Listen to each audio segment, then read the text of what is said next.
Okay. Welcome everyone. We'll make a start. Hi, I'm Michael Farrell, and welcome to our MBI seminar series.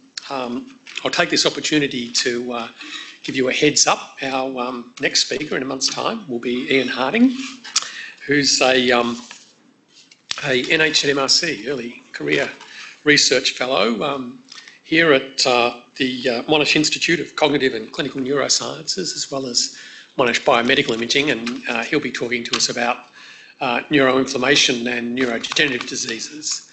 And so I really do encourage you to consider attending that seminar as well. It'll be very interesting indeed. Which brings us to our speaker today. Dr. Sharna Jamadar is an ARC DECRA Fellow, and she is based here at Monash Biomedical Imaging, and she's been availing herself of the opportunity to use the cutting-edge ironmongery that we have here at the facility, and she's going to give us the benefit of some of that experience. So I'll now hand over to Sharna to tell us about her work. Cheers, Sharna. Hi everybody, thank you for coming. So today I'll be giving a fairly broad talk of some work that we've been doing over probably about 2 years here at MBI, and some of it's quite different in theme. So to begin with, I'll start talking about cognitive reserve and some studies that we've done here on that topic, and then I guess my research has kind of taken a bit of a detour from just specifically looking at cognitive reserve towards a bit more development work with simultaneous MR-PET, and we're now just kind of coming to the end of that development work and bringing it back around to cognitive reserve just now. So I'll talk about some of the work that we're planning to do with the techniques that we've developed so far.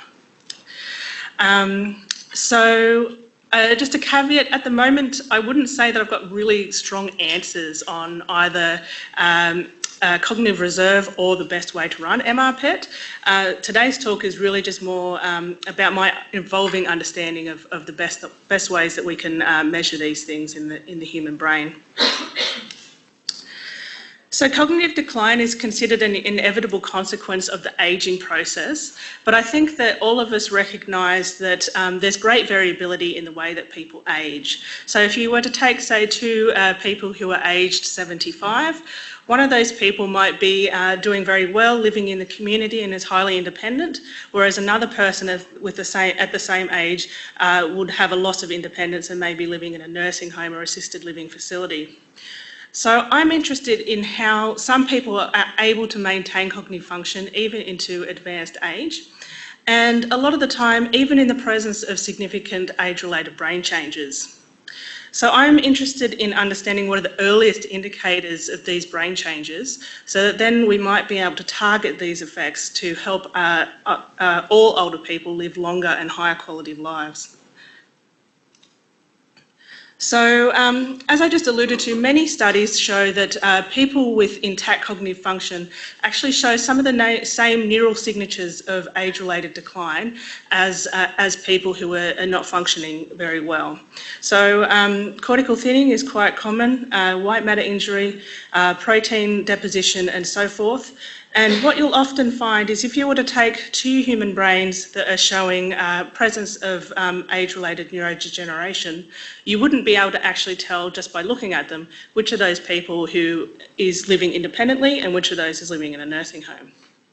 So these observations have led to the hypothesis that there must be some other mediating factor that determines if a person is showing some kind of level of overt impairment. And from a cognitive psychology perspective, the leading hypothesis about this is this concept of reserve.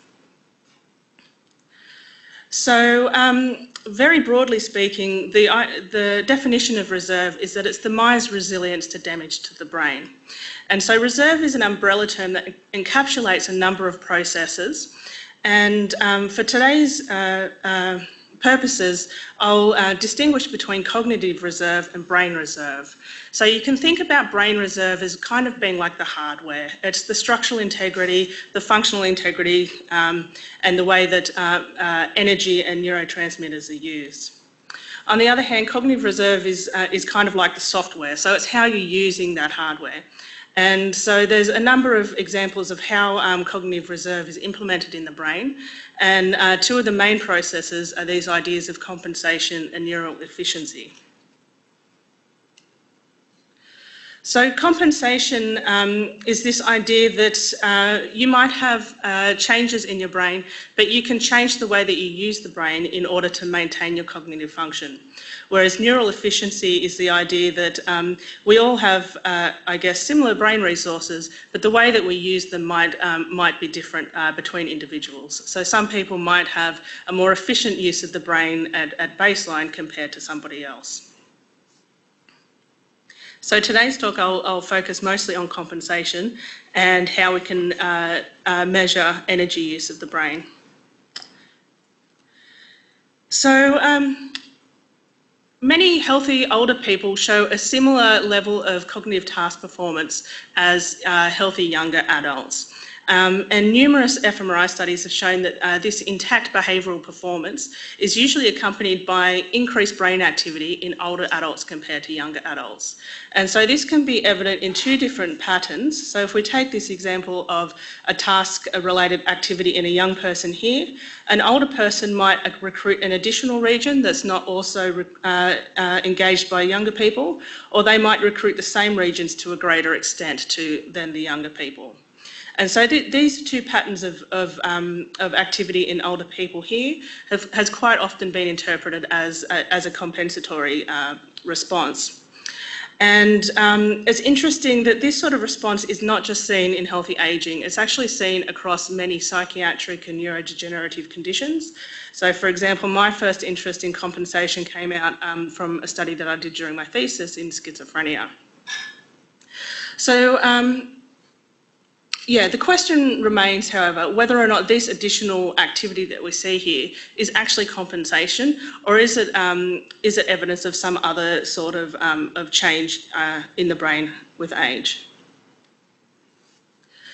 So historically, the concept of compensation has been pretty poorly defined. So pretty much if you saw increased activity in an older person compared to a younger person, you just pretty much said that it was compensation. And this idea of compensation has pretty much been used to explain any pattern of brain behaviour relationships, including cases when behaviour and cognition is impaired. So basically what it means is that it can account for any pattern of activity, and so it's impossible to falsify this construct or test it against competing hypotheses. So when I came to wanting to understand compensation a bit more as I was writing up my DECRA, I found this model, which was relatively new at the time, called the crunch model, which is still the only model to attempt to quantify cognitive compensation. And the model requires task difficulty to be parametrically varied across at least 4 levels. And a small number of studies have directly tested the hypothesis and found support in it primarily in memory tasks. So this is a figure of the predictions of the crunch model. So it says at low task loads, healthy older people and younger people will show similar levels of activity. But as load increases, we'll see that older people will activate the task-relevant networks to a greater extent than younger people. The idea is then that as you increase cognitive load to an even greater extent, older adults will reach some capacity level at an earlier level than younger people, and so their level of task-based activity will drop off here, and then by comparison, it will look less than in younger people. So this is just another way of showing this, that as task load increase for intermediate levels, we see more activity for older people, but then at some point a capacity point is met, or the crunch point, and then after that we see that younger people will show more activity than older people. So the goal of my DECRA was to pretty much test whether or not this model is generalisable to processes beyond memory. So my first aim was to just basically establish that I can replicate the effect that we've seen in a number of published papers, and then extend the work to my brain function of interest, cognitive control, and then also to test whether or not people who compensate actually have better life outcomes than people who don't. And I've got a couple of spoiler alerts that basically I kind of came up short at aim 1. I had quite a lot of trouble being able to replicate it even in the memory tasks. And also the extending it to task switching just didn't work at all. There were a number of reasons for that, one of which that it's actually challenging to define exactly what task difficulty is beyond working memory load and perceptual degradation. So I won't talk much more about the task switching stuff for now. So the visuospatial working memory task is a novel task that I designed. So this is an example of it here. Just this first trial, there's a bit of an error with the video, so it goes fast. So the idea is that people need to, they'll view a sequence of highlighted boxes, and then they'll be told you should, which box was highlighted second, and then they need to respond as quickly as they can.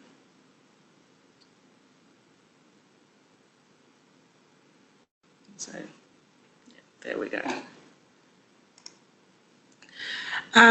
So behaviourally, the task worked really well. There was an increase in reaction time and error rate with cognitive load. So it suggested that people found the more difficult trials more difficult.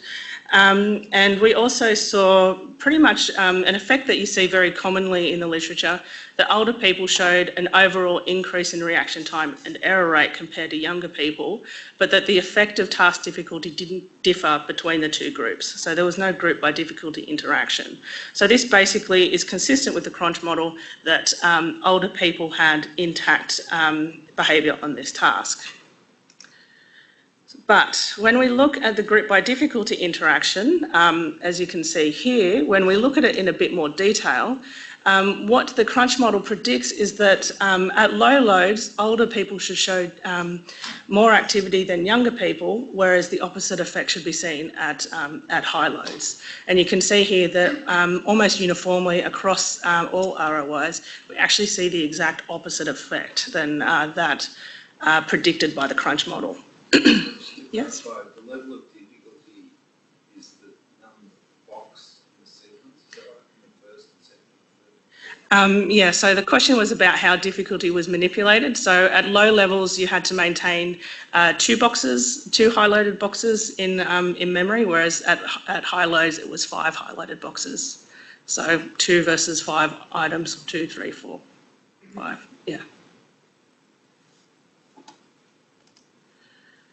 Okay, so despite showing behavioural effects consistent with Crunch, brain activity did not show the expected relationship with task difficulty, and we've subsequently replicated this finding in an independent sample of pre-manifest Huntington's disease.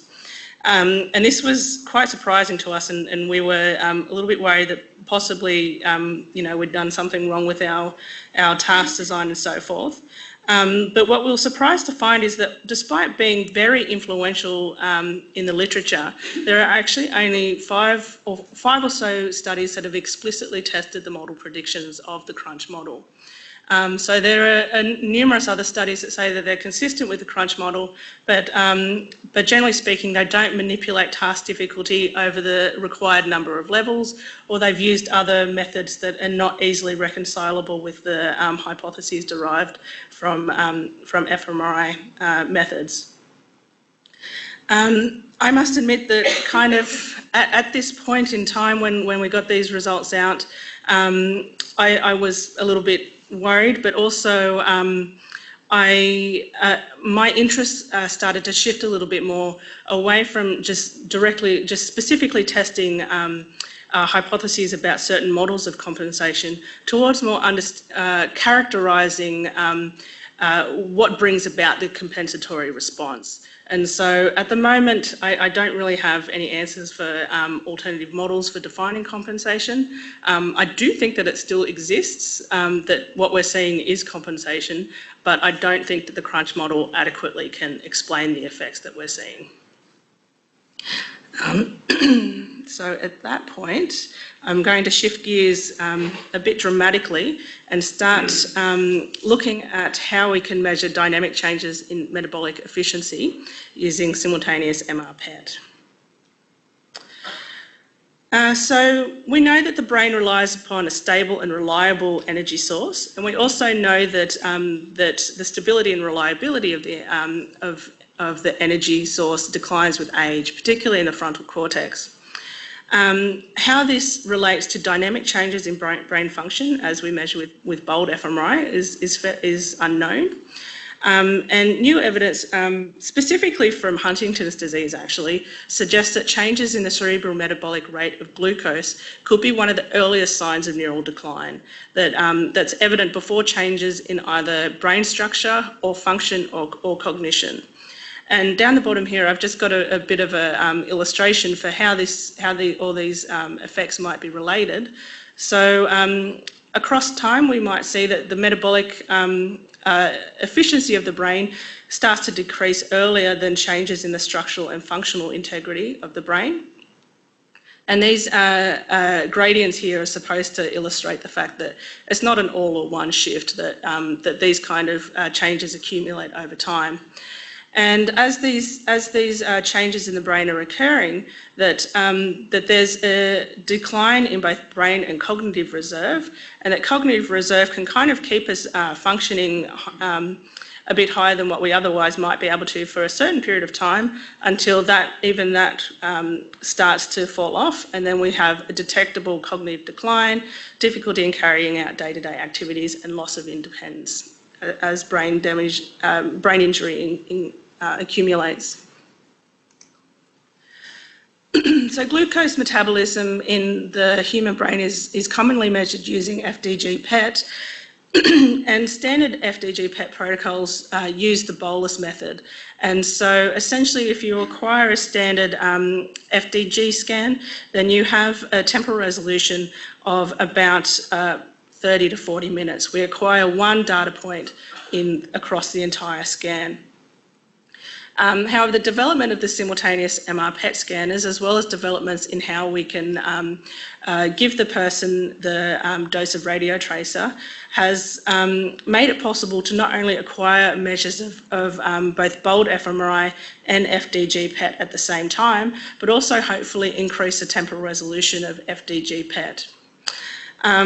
So the goal of this first study was to see if we can develop a protocol that allows us to track dynamic changes in metabolism at the same time as dynamic changes in function. So we adapted the slow infusion technique, which had been published once before in the literature. And the idea here is that we continuously infuse the FDG over the period of the scan, and the goal is to maintain a constant plasma supply of FDG, so that then we can measure dynamic changes in response to a stimulus.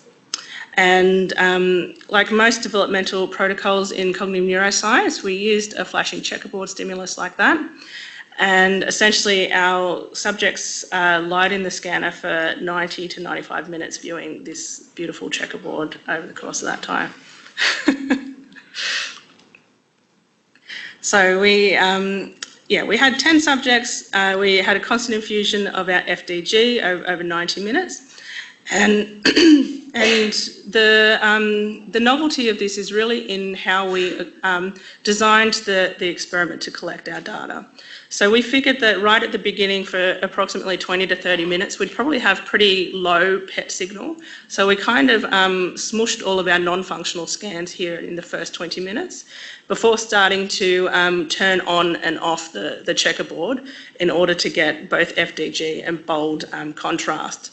So we turned it off over 10, 15, 5, 5, 20 and 10 minutes in order to get a FDG signal. But then within each of these on periods, we had embedded a standard BOLD-fMRI block design where we switched the stimulus on and off for 16 and 32 seconds. So the hope was that that this embedded part of the design here would give us a BOLD-fMRI contrast, whereas this kind of overall on-off design would give us the FDG contrast. So I thought maybe this audience would be interested to see how we've acquired this data. It took quite a bit of effort, particularly on Richard and Alex's behalf, to develop this protocol. So essentially, once a participant comes in and they're ready to scan, we insert a cannula into the forearm of each arm, and the idea is that one of them is for the infusion of the dose and the other is for blood sampling throughout the scan. So we take blood samples either every 5 minutes or every 10 minutes, depending on the protocol. So then our nuke med techs prepare the dose and the infusion pump. This is my wonderful example of an MRI scanner just here, as well as the blood sampling equipment. And so the participant is positioned similar to in a normal MRI scanner, but then we also provide them with a blanket to keep them nice and warm, and also try to make them as comfortable as possible, because essentially, unlike a standard fMRI scan, if a person decides that they can't continue because of discomfort, essentially everything that you've done up until that point is a waste of time. So we can't stop and restart the PET scan like we would with the fMRI scan. So we make them nice and warm and comfy. And then there's a flurry of activity in the console room at that point. The radiographer starts a scan at the same time as the nuke med tech starts the infusion. And NMT takes the blood sample. We keep record of the time of that on our record forms for subsequent decay correction.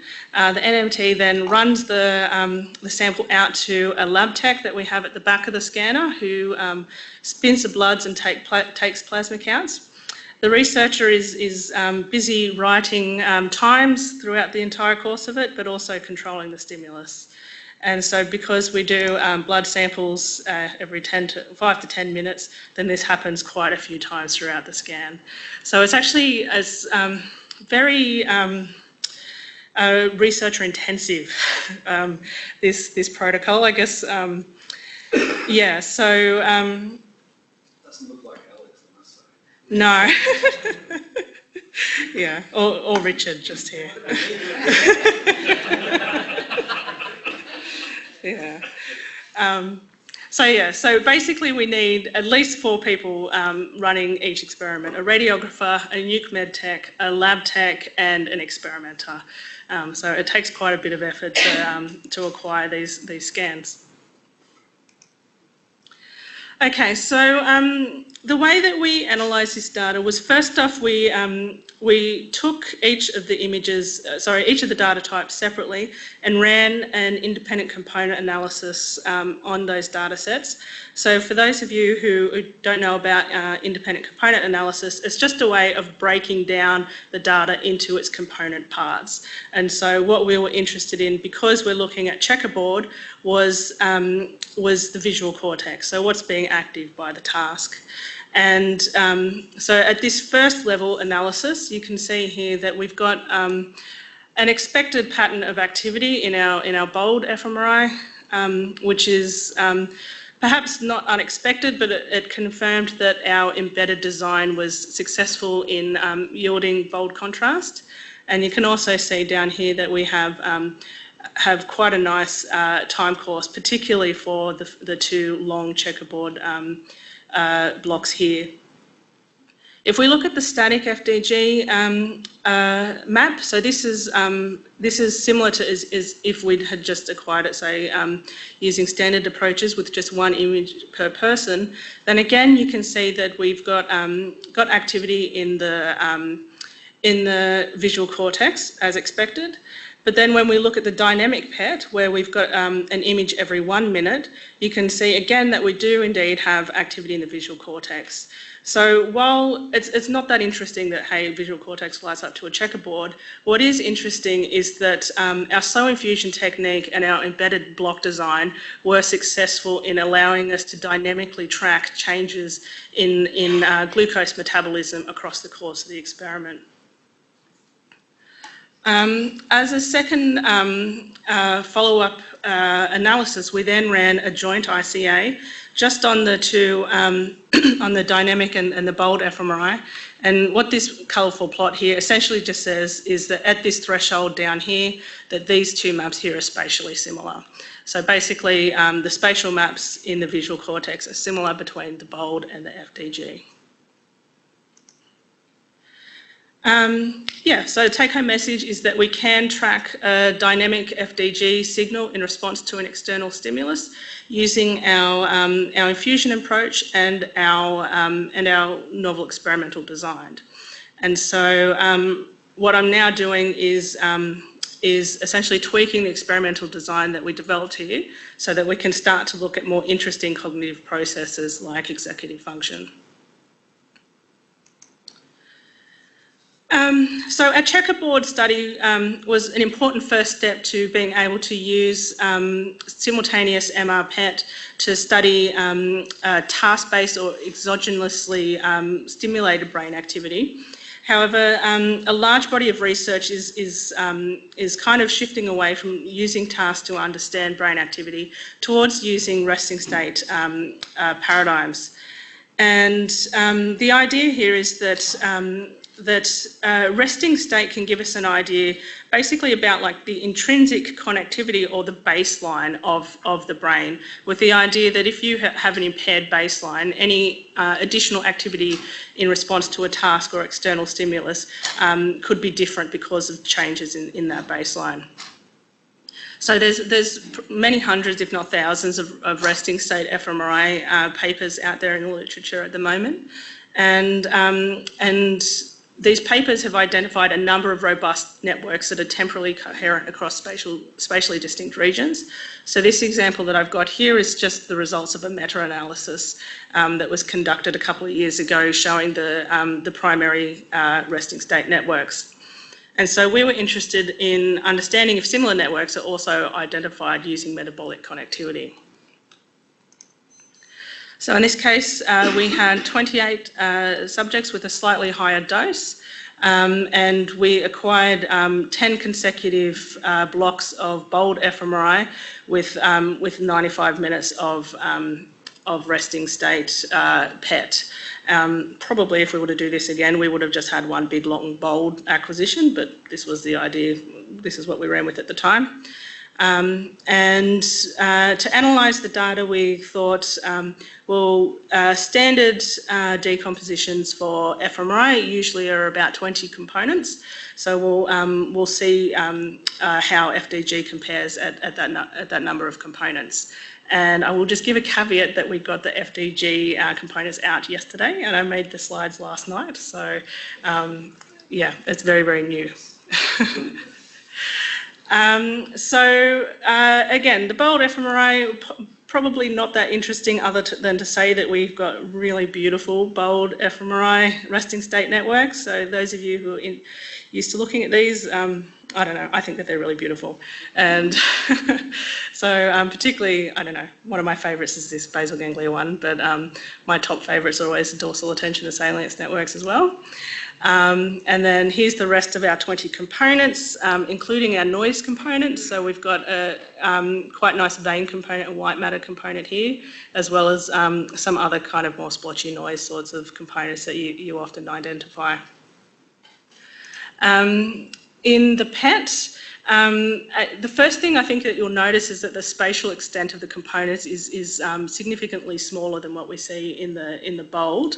And another trend is also that we tend to get kind of left-right connectivity between homologues of regions on the left and right hemispheres, rather than those kind of dispersed anterior-posterior networks that we see in BOLD. The other thing as well is that it's not easy to basically identify many of the top resting state networks that we'd usually see with BOLD. So, for example, everyone's favourite network, the default mode, is not evident here. And then we've also got some of these other networks that we don't usually see in BOLD. So this is the first 10. The next 10, we've got quite a number of visual components, which probably is due to the fact of that region being one of the most metabolically active regions in the brain. And then, and at this number of components, not as many noise components as what we usually see in BOLD either. But then there's also some of these other ones that kind of, I don't know, I'm not quite sure how to interpret these ones here. Okay, so obviously, because we just got the components out yesterday, that we're still continuing our analysis. So we're now shifting towards looking at the time courses associated with these components. So that's the real novelty of this particular data set. That there's been I think maybe 3 or 4 previous studies that have looked at metabolic connectivity using FDG-PET, but so far none of them have had the temporal resolution that we've been able to achieve. So first off, we're going to look at a temporal resolution of 1 minute, which is primarily from a computational viewpoint, it's easier to get out PET data at a temporal resolution of 1 minute than it is at higher resolutions. However, we've got a subset of subjects that we've got a resolution down to 15 seconds. So that will allow us to track connectivity at a resolution that I won't say matches that of the underlying activity, but at least is a little bit better than the 1 minute. As we saw, the metabolic networks are substantially different from those obtained in fMRI, and that most of the robust networks that you tend to see in fMRI are not evident in the PET. I guess from bringing it back to cognitive reserve and why I might be interested in this, so resting state fMRI connectivity is currently under investigation as a biomarker for numerous conditions, including age-related cognitive decline. I think that it's reasonable to expect changes in the baseline metabolic connectivity might be a potential biomarker for age-related cognitive decline, but at this point it's very early and much more work's required before we can start testing these as biomarkers. Okay, so I think I've got enough time to run through this. This is even newer data. So basically, for our first 2 PET studies that we ran using this slow infusion technique, we kind of just assumed that infusion would provide a better method for tracking dynamic changes in metabolism than the standard bolus, the bolus approach.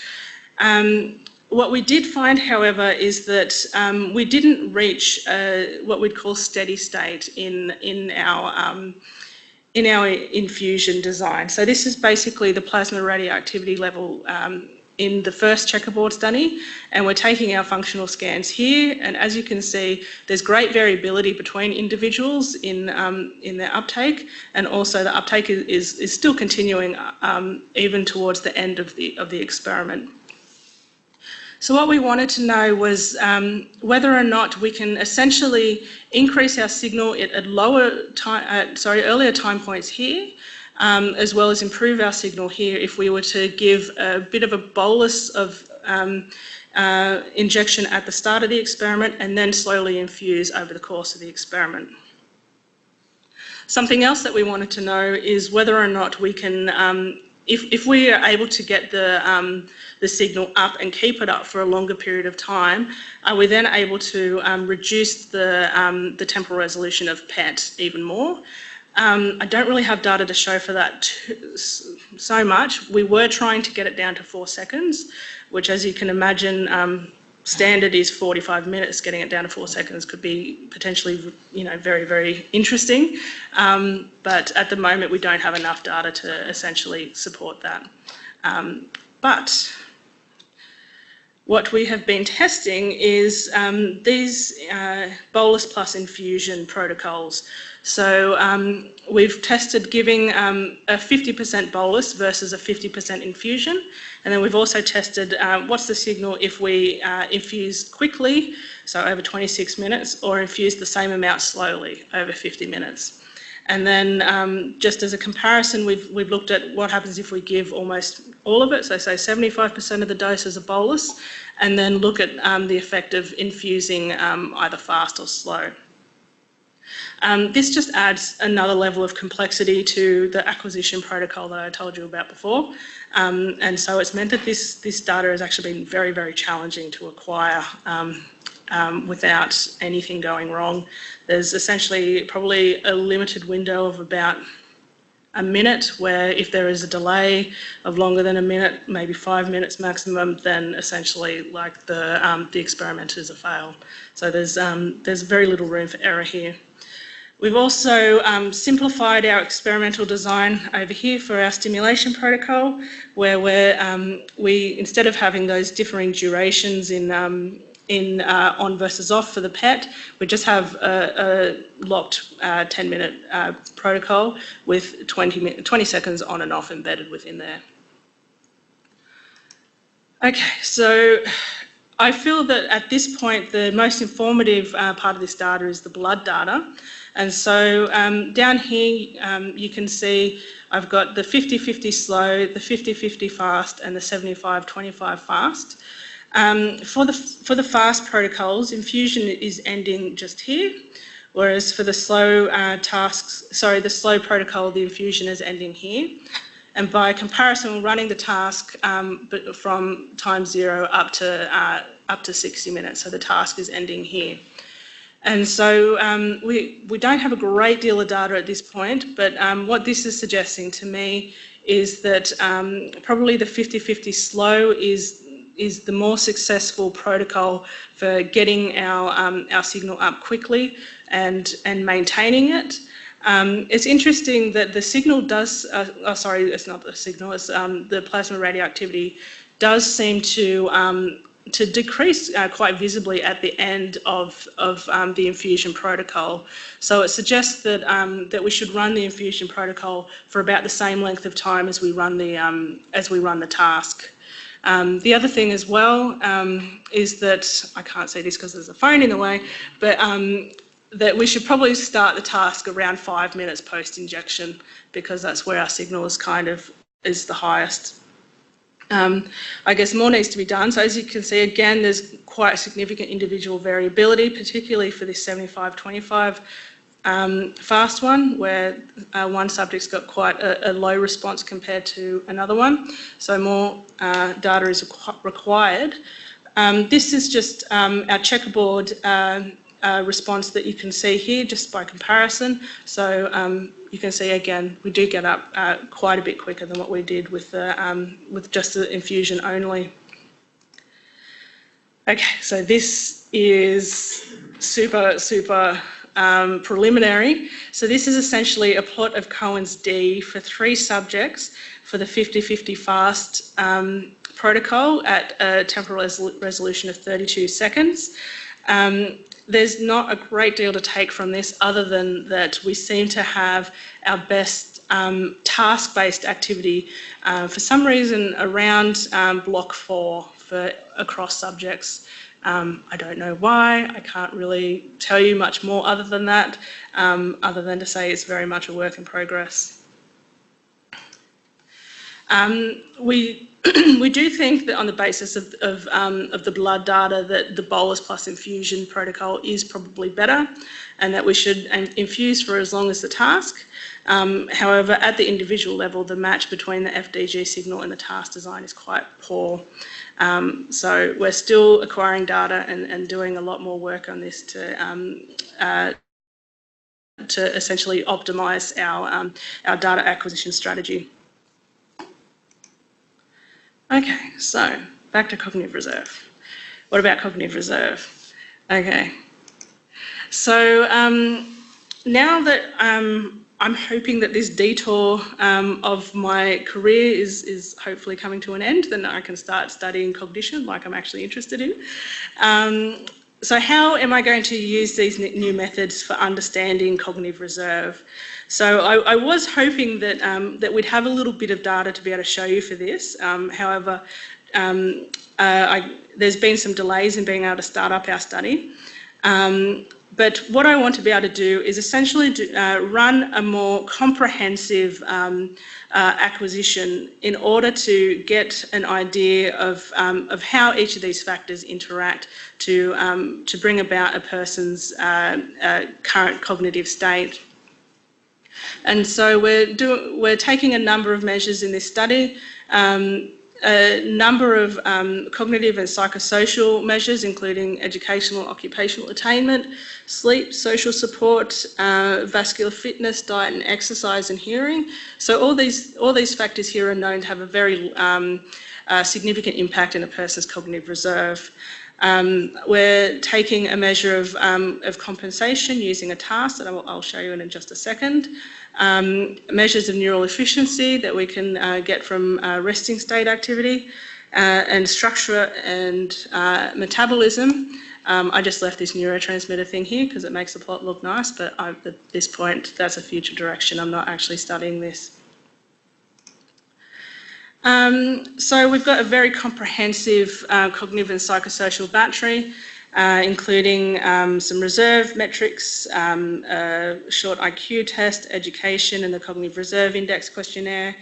A measure of current function is using this protocol here, which is shown to have good sensitivity to distinguish between healthy versus MCI versus Alzheimer's disease patients. Psychosocial function, quality of life and disability schedule, as well as quite comprehensive health info, including current and previous history of physical and mental illness, audiometry and blood pressure. In probably what wasn't the smartest decision of my life, I decided that I'd also add simultaneous eye tracking to my fMRI and PET acquisition protocol. And so, but the reason why I did this was in order to be able to look at the anti-saccade task fMRI activity and PET fMRI activity. So the anti-saccade task is a fairly simple task, and it's just down here. So the idea is that on some trials you will look at a peripheral target, and on other trials you'll look in the opposite direction. So this is just the example.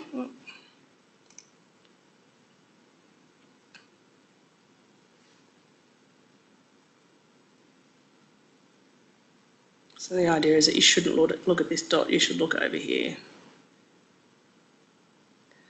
And so, although it's quite simple to explain, in practice it can be a challenging task to do. And what's nice about it is that it very robustly activates the brain using fMRI compared to other tasks of executive functions. But it also activates a very well-known network, frontoparietal network. So we know quite a bit about this task on the basis of animal research. So we've got very strong a priori hypotheses for exactly where we should be looking in order to find our FDG effect. So yeah, we'll be doing our simultaneous BOLD FDG eye tracking in the scanner. And we're also taking a number of measures of structure and metabolism. Initially, the goal is to collect 50 young versus 50 old people to maximise our power to find group effects. But I intend to extend the study to include middle-aged and subjective memory impairment and mild cognitive impairment in the future. I'm particularly interested in extending it to middle-aged people because there's a lot of evidence now to suggest that that's the time when a lot of these changes are becoming evident that then go on to predict a person's future cognition. So this has been the work of many, many people that I have to thank, particularly Francesco and Champagne, who have done the bulk of the analysis work. And the checkerboard and resting state data was acquired by both Winnie and Irene, with infusion optimization acquired by Disha and John. Lyndon is is also helping with the analysis of that data. Chris has been very helpful with the eye tracking nightmare that I've been living, as well as Richard and Alex for their excellent clinical support. Thank you.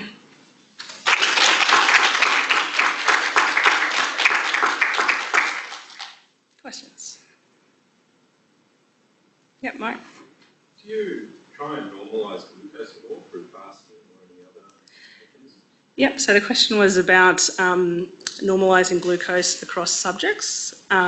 So participants are instructed to fast for over, I think it's 6 hours, and to drink between 2 and 6 glasses of water.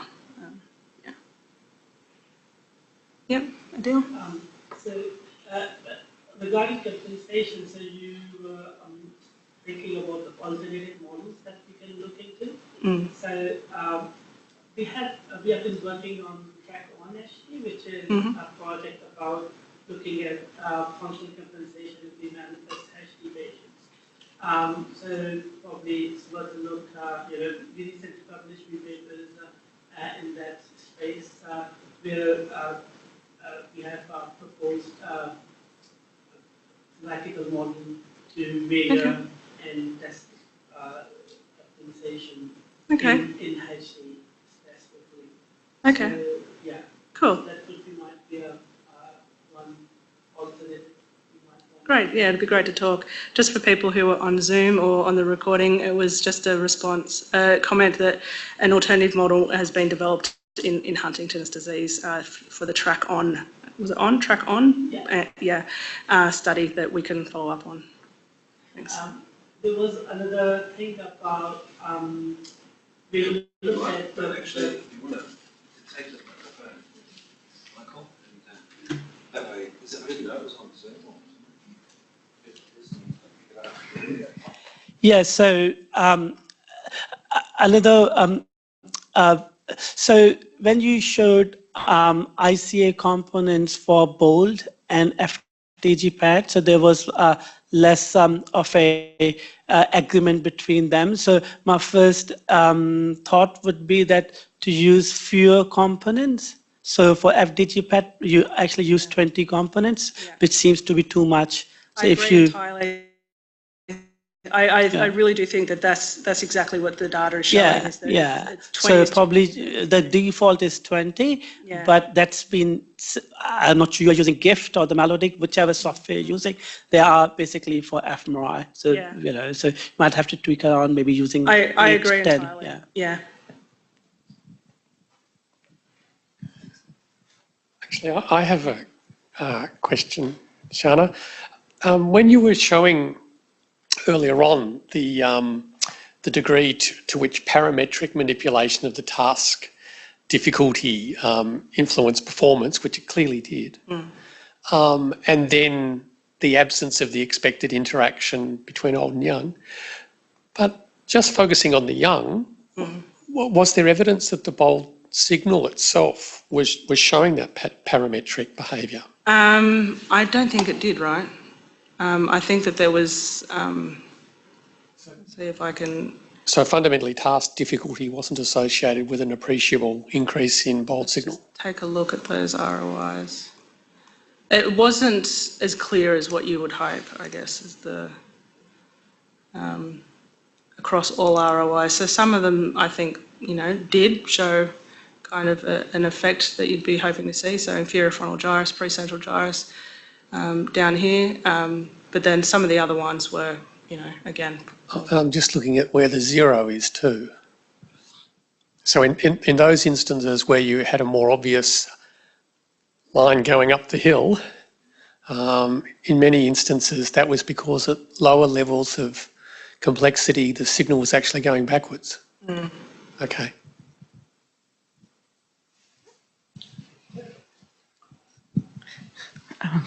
Really interesting talk. A lot to get my head around. So I'm going to ask this question, but I'm kind of framing it as I go.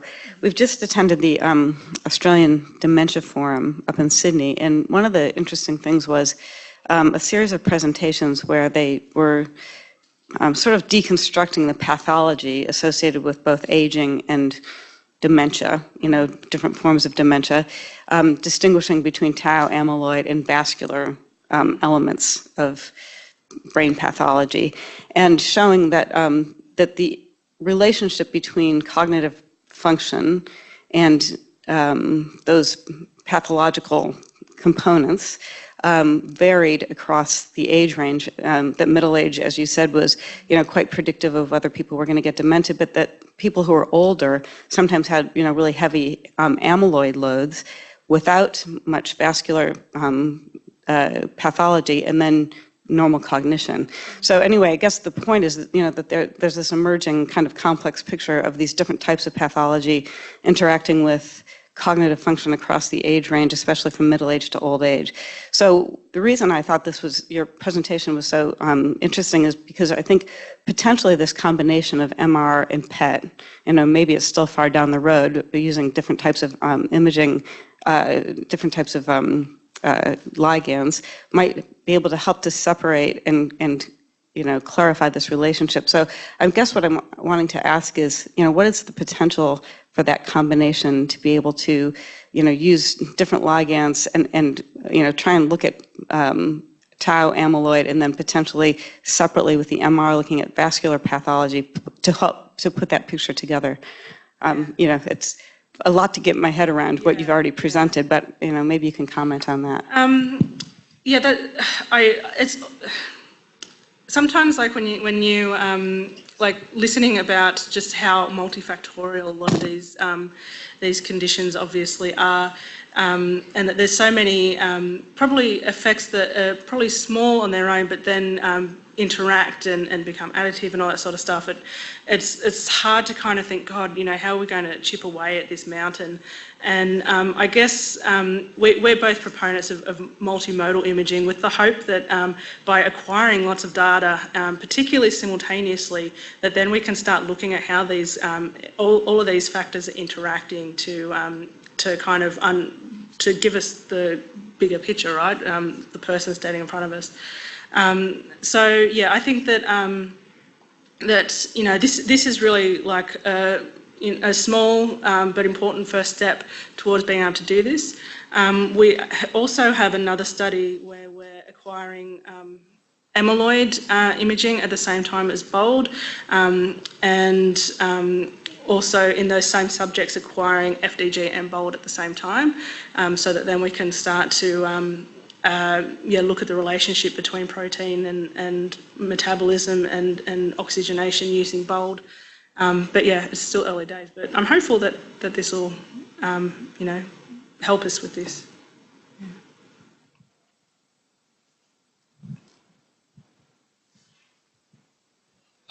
One last one then, Yep. Sharna. So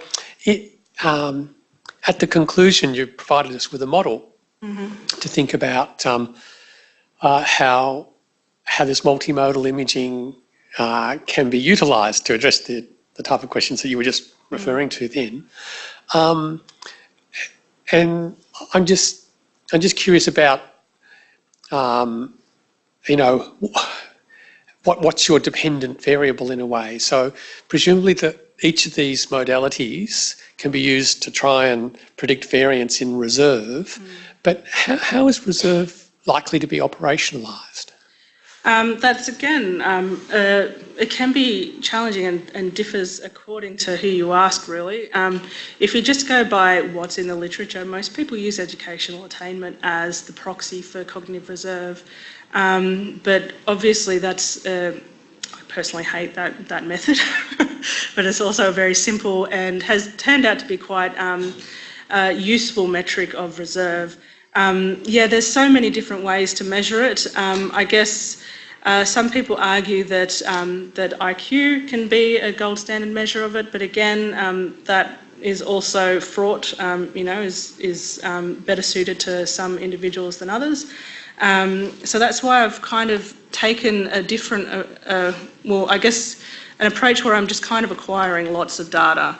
The Cognitive Reserve Index Questionnaire is one that that's been out for a little while but hasn't been used as widely as some other people, some other measures, but it takes into account occupational attainment, educational attainment, people's hobbies, so do they like doing crosswords or, you know, those sorts of things, as well as their social structure as well, to get like a metric of reserve. But you're right, that even having a nice measure of what our dependent variable is also a challenge.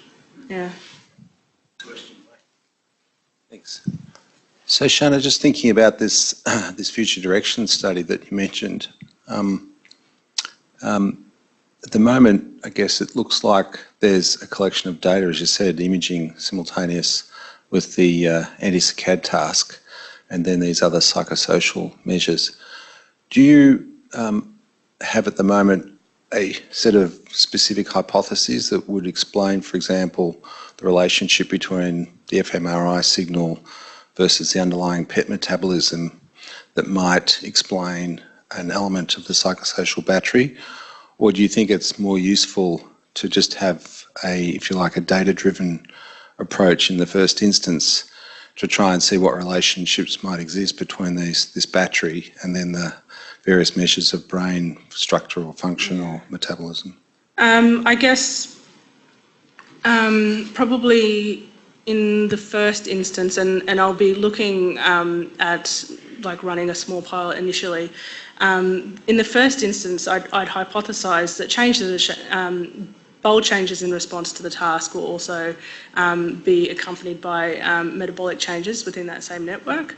The reason why I chose this task, as I said, is that we've got very strong hypotheses about where this would be. I guess the challenge with our current FDG design is that we're kind of basing all of our hypotheses on the basis of our knowledge from BOLD activity, and really the resting state stuff is showing us that you know, there's probably a wrong assumption there. So in the first place, I'm going to take a data-driven approach in order to generate some hypotheses about how these two might be related. Great work. Are there any other questions for Sharna? Just going back to the differences between BOLD and PET. I mean, you know, I didn't really have time to kind of think through why they're so different, but can you just tell me what you're thinking about why, I mean, you know, why they do look so different? You know, what's the explanation for that? I mean, you know, we would expect they'd be somewhat different, but what are you thinking about that? Honestly, like that's something that I really need to sit back and think about. I don't really have an answer for that at the moment. My understanding of the underlying physiology isn't where it should be to answer that question. Yeah, basically I don't know at this point. Yeah. The difference between glucose and metabolism, you know, oxygen, but yeah. You know, I don't understand physiology. Yeah. Well, basically, you know, like both of them are blood-based measures, right? Like the glucose we're extracting in the same way is just, you know, possibly different dynamics. The other thing as well, right, is that we've got a very different temporal resolution between the two signals.